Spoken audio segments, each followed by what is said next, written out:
जो बेटा हमने लास्ट क्लास में आपको बताया था MRTS जो होता है marginal rate of technical substitution, जो किसका है, change in L and change in के का जो आपका होता है रेशो होता है। ठीक है, आइसोक्वेंट मैप क्या होता है? Group of isoquants curve is called isoquant map. Isoquant map is the collection of all isoquants, collection of all the isoquants corresponding to a given production function. जो हमारा प्रोडक्शन फंक्शन गिवन है, जिसे जो हमें दिया गया है, उसे हम अलग अलग जो है आइसोक्वेंट, जैसे ये आपका IQ1 जो है 100, IQ2 200, IQ3 जो है 300 यूनिट्स की प्रोडक्शन कैपेसिटी को शो करता है। ठीक है, तो हर जब हम इसके ग्रुप को लेते हैं तो वो आइसोक्वेंट मैप कहलाता है। ठीक है, आइसोक्वेंट मैप की ग्रुप ऑफ जो आइसोक्वेंट्स का।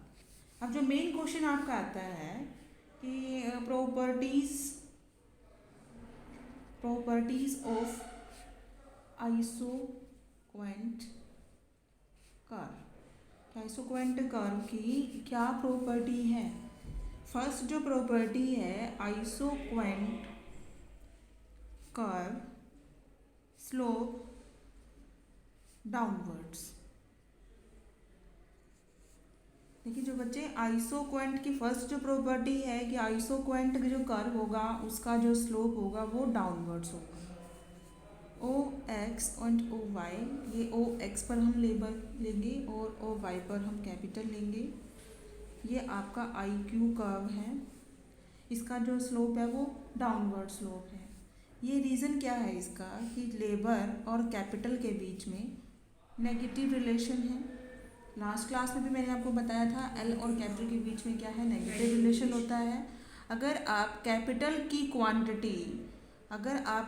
क्वांटिटी को इंक्रीज़ करोगे तो आपको लेबर की क्वांटिटी को डिक्रीज़ करना पड़ेगा, और अगर आप लेबर की क्वांटिटी को इंक्रीज़ करते हो तो आपको कैपिटल की क्वांटिटी को डिक्रीज़ करना पड़ेगा। ये रिलेशन है दोनों के बीच में, लेबर और कैपिटल के बीच में। तो नेगेटिव रिलेशन है, इसलिए कर्व डाउनवर्ड स्लोप होगा। दूसरा रीज़न इसका क्या है कि आपका जो MRTS है, जो marginal rate of technical substitution है, वो भी डिमिनिशिंग है। ठीक है, तो आपका IQ curve slopes downwards, MRTS diminishing होगा। और दूसरा जो इसकी प्रॉपर्टी है, isoquant curve are convex to the origin.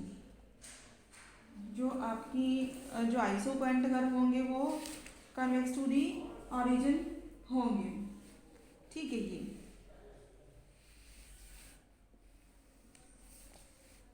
देखो लेबर और कैपिटल, लेबर 1 2 3 4, ये 10 7 5 एंड 4। देखो एक एडिशनल यूनिट्स L की, एक एडिशनल यूनिट्स 1 से 2 2 से 3, ये एडिशनल यूनिट होगी आपकी। अगर आपने एक लेबर को लगाया है तो दो, अगर आप लेबर को बढ़ाते हो तो ये आपकी एडिशनल यूनिट्स होगी। इसको यूनिट को बढ़ाने के लिए आपने जो कैपिटल यूनिट्स को छोड़ा, पहले आपने 3 यूनिट को छोड़ा, तो जो आपका MRTS जो होगा आपका, वो रेशो जो इसका बनेगा वो 1:3। 1 कितनी, अब कैपिटल की कितनी यूनिट को छोड़ा आपने? 2 यूनिट को छोड़ा। एक यूनिट को गेन करने के लिए कैपिटल की कितनी यूनिट को छोड़ा? 1 यूनिट को छोड़ा। ठीक है, तो 1:3 1:2, ये आपका जो रेट है ये डिमिनिशिंग है कि 1:3 पहले रेशो 3 है, 1:2 है, उसके बाद 1:1 है। ये जो है रेट आपका डिमिनिशिंग है। तो ड्यू टू MRTS ये आपका कॉन्वेक्स टू दी ओरिजिन होगा, और ये आपका MRTS को शो करता है delta L and delta K, इसीलिए ये कॉन्वेक्स टू दी ओरिजिन होगा। ठीक है, देखो जो आइसोक्वेंट कर्व है कभी भी ना तो OY के पैरेलल होंगे और ना ही OX के पैरेलल होंगे, ये नहीं हो सकते। अगर ये ओ एक्स पर लेबर और ओ वाई पर हम कैपिटल लेते हैं, ओ एक्स पर लेबर और वाई पर लेंगे,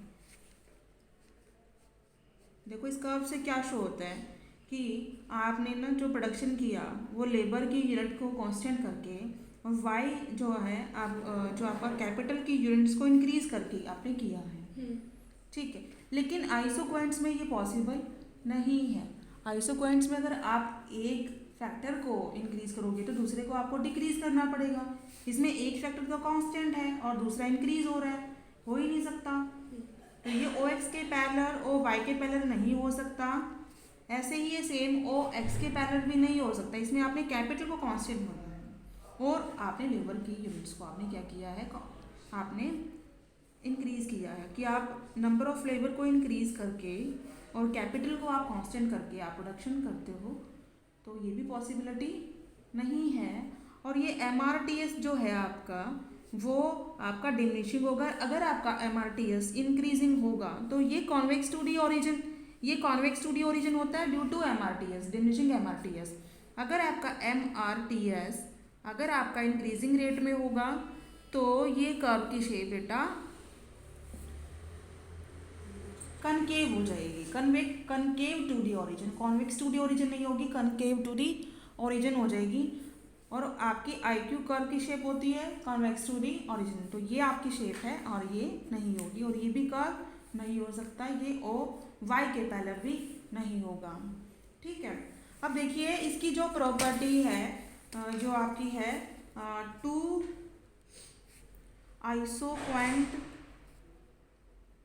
कर्व नेवर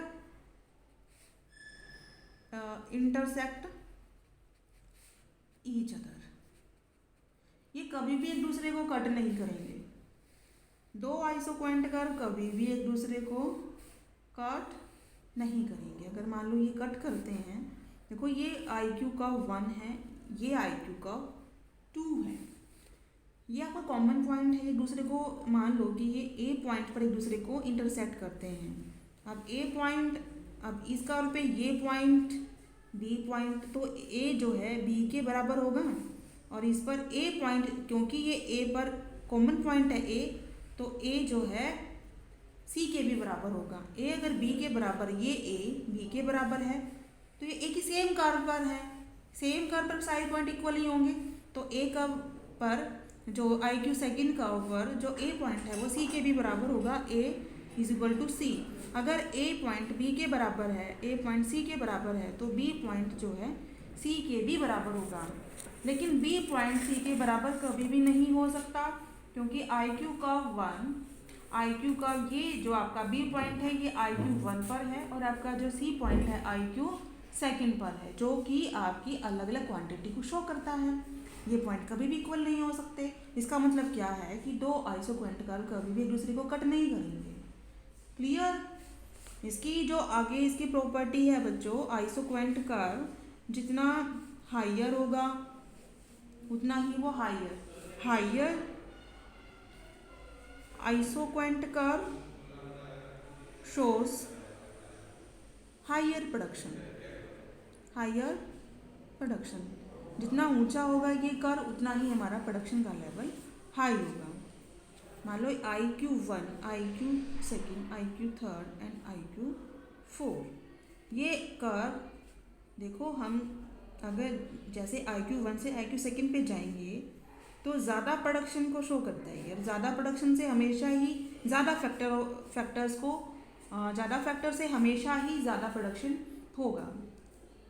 तो आइसोक्वेंट जितने कर्व जितने ऊंचे होंगे उतना ही हमारी प्रोडक्शन का लेवल भी ज़्यादा होगा।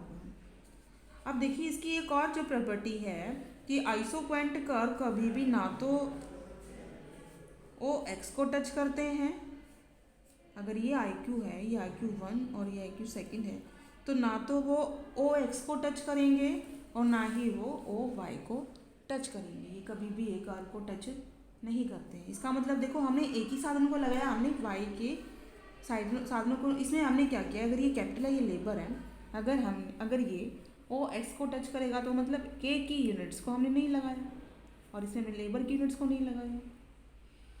लेकिन जो आइसोक्वेंट कर्व जो है कॉम्बिनेशन है वो क्या है, दो फैक्टर का कॉम्बिनेशन है, ठीक है। तो ये कभी भी जब भी आप आइसोक्वेंट कर्व बनाओगे तो आपको शेप ऐसी रखनी है, आपको इसको टच नहीं करना है। ये था बच्चे दोनों क्या थी इसकी आइसोक्वेंट्स कर्व की प्रॉपर्टीज।